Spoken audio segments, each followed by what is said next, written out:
যারা কোরআন জানে এবং যারা কোরআন জানে না তাদের উদাহরণ নবী দিয়েছেন, মিসাল দিয়েছেন। কে মিসাল দিয়েছেন?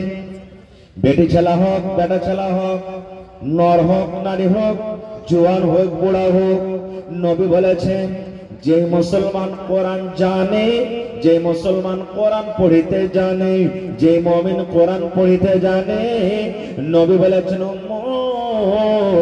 সেই হলো সান্তলা লেমুর মতো, সেই হলো কলমা লেমুর মতো। সেই হাদিস। নবী বলেছেন যে কোরআন জানে, কোরআন পড়িতে জানে, নবী তার ব্যাপারে বলেছেন উম্মত রে সে হলো কলমা লেমুর মতন। আর যে মুসলমান শুধু মুসলমান কালিমা পড়েছে, নামাজ রোজা সব করে, কিন্তু কোরআন পড়িতে জানে না, নবী তার উদাহরণ দিয়েছে সে হলো খাজুরের মতো। যতটি লোক এখানে বসে আছেন, কে খাজুর আর কে কলমা নেমু নিজে নিজে ফয়সালা করেন। বলবেন মাওলানা বুঝতে পারলো না যে কোরআন জানে ও কলমা নেমুর মতন, সান্তলা নেমুর মতন, আর যে কোরআন জানে না ও হলো খাজুরের মতন। এর মানে কি? আপনারা বলেন তো, এই মজলিসের মধ্যে যদি কোনো ভাই কলমা নেমু, সান্তলা নেমু যদি ছিলা খাইতে লাগে, আঞ্জর পাঞ্জরকার মানুষ সেন্ট পাবে না পাবে না? কথা বলেন, পাইবে না পাইবে না? পাইবে। আর যদি খাজুর খাই পাইবে? নবী বলেছেন সান্তলা নেমুর মতো, কালমা নেমুর মতো। এই জন্য নবী বলেছেন একটা মানুষ কোরআন জানে, একটা মানুষ কোরআন পড়ে, ওরে সুবহানাল্লাহ, নিজে কোরআন জানলো আর অপরকে কোরআন শিখিয়ে দিল, অর্থাৎ নিজে কোরআন থেকে লাভ উঠালো, কোরআন থেকে নিজে ফায়দা উঠালো এবং অন্যকে ফায়দা দিয়ে দিল, অন্যকে লাভ দিয়ে দিল। যেমন একটা কলমা নেমু, যেমন একটা সান্তলা নেমু, নেমু খাবে যে ও স্বাদ পাবে এবং যারা পাঞ্জরে বসে থাকবে ওরাও ভালো সেন্ট পাবে, ভালো খুশবু পাবে। এই মতো নবী বলেছেন উম্মত যারা কোরআন জানে নিজে লাভ করলো, অপরকে লাভ দিয়ে দিল। আর নবী বলেছেন যারা কোরআন জানে না ওরা হলো খাজুরের মতন। খাজুর শুধু যে খাবে সে মজা পাবে, খাজুর মিঠে, খাজুর খেতে স্বাদ, খাজুর খেতে ভালো, যে খাবে শুধু সে স্বাদ পাবে, তার মজা পাবে। কিন্তু আঞ্জর পাঞ্জরে যারা থাকবে এরা কোন রকমের লাভ নিতে পারবে না। এই জন্য নবীজি খাজুর আর কলমা নেমুর উদাহরণ দিয়েছে। এবার আরেকটু আগে চলেন। কোরআন আপনি জানছেন, কিন্তু কেমন কোরআন জানছেন? কত ভাই আছেন আজকে হাফিজারাকে দেখেন কোরআন পড়বে, for for for for for for for for করে কোরআন পড়বে, 15 মিনিট 20 মিনিটে এক পারা পড়ে নেবে। আর আপনার মতো লোক কোরআন তো পড়িতে জানে, কিন্তু অত তাড়াহুড়া করে কোরআন পড়িতে জানে না, আটকা আটকা কোরআন মাজিদ পড়ে, পড়িতে জানছে। ওরে আল্লাহ, এক পারা পড়িতে 3 ঘন্টা লেগে যায়, এক পারা পড়তে 2 ঘন্টা লেগে যায়, এক পারা পড়তে 2.5 ঘন্টা লেগে যায়। তাহলে বলবেন মাওলানা জি নেকিতে কি পার্থক্য আছে? আমরা যে 3 ঘন্টাতে এক পারা পড়ি, 2 ঘন্টাতে এক পারা পড়ি, কত ভাইকে দেখবেন গোটা 30 পারা কোরআন রমজান মাসে হয়তো একবার পারবে পড়িতে। আর কত মা, কত খালা, কত দাদি, কত ভাই এমন আছে 4 বার ফিরে দিয়ে দিবেন, 5 বার দিয়ে দেবেন, 7 বার দিয়ে দেবেন। এরকম আছে না নাই? আছে না নাই?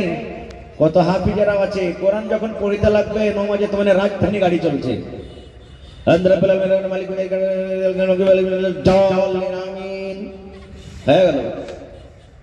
এরকম কোরআন পড়ে কোনো লাভ হবে না ভাই, কোনো লাভ হবে না।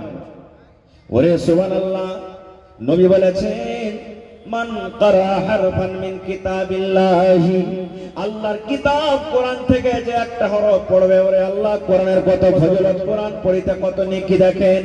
মান কারা হারফান, যে আল্লাহর কিতাব পড়বে, এখানে বড় মানুষের কথা নয়, বেটা ছেলের কথা নয়, জওয়ানের কথা নয়, বুড়ার কথা নয়, মায়ের কথা নয়, বেটি ছেলের কথা নয়, আলিমের কথা নয়।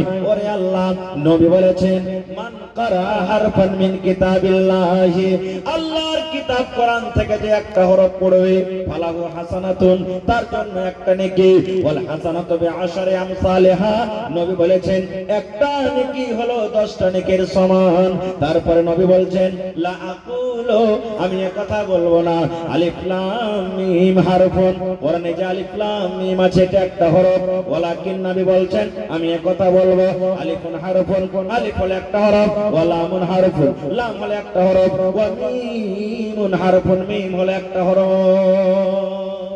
যেমন আলহামদুলিল্লাহ, সূরা ফাতিহাতে আছে না নেই?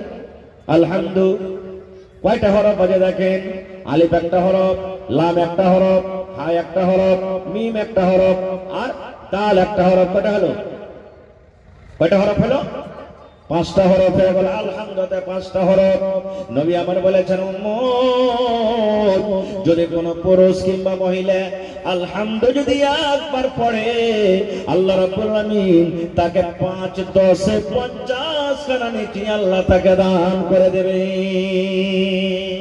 সুবহানাল্লাহ। একটা কোরআনের ফজিলত হয়ে গেল। আর যারা কষ্ট করে কোরআন পড়ে, কেমন কষ্ট?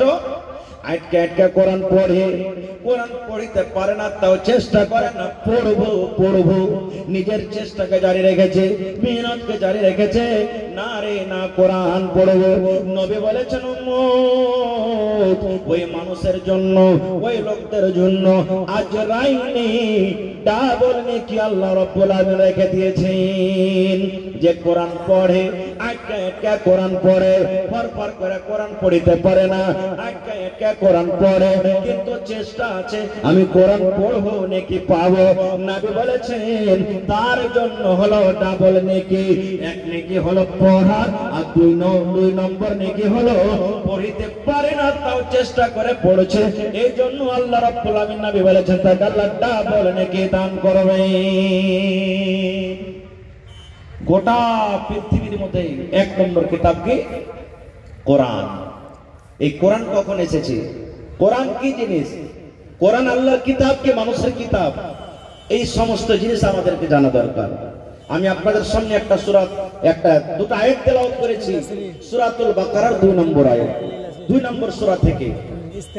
সূরাতুল ফাতিহা 1 নম্বর সূরা, সূরাতুল বাকারা 2 নম্বর সূরা। সূরাতুল বাকারা কেন হলো সূরাতুল বাকারা? আল্লাহ তাবারাক ওয়া তাআলা এই সূরাটাতে একটা গায়ের ঘটনা বয়ান করেছেন। গায়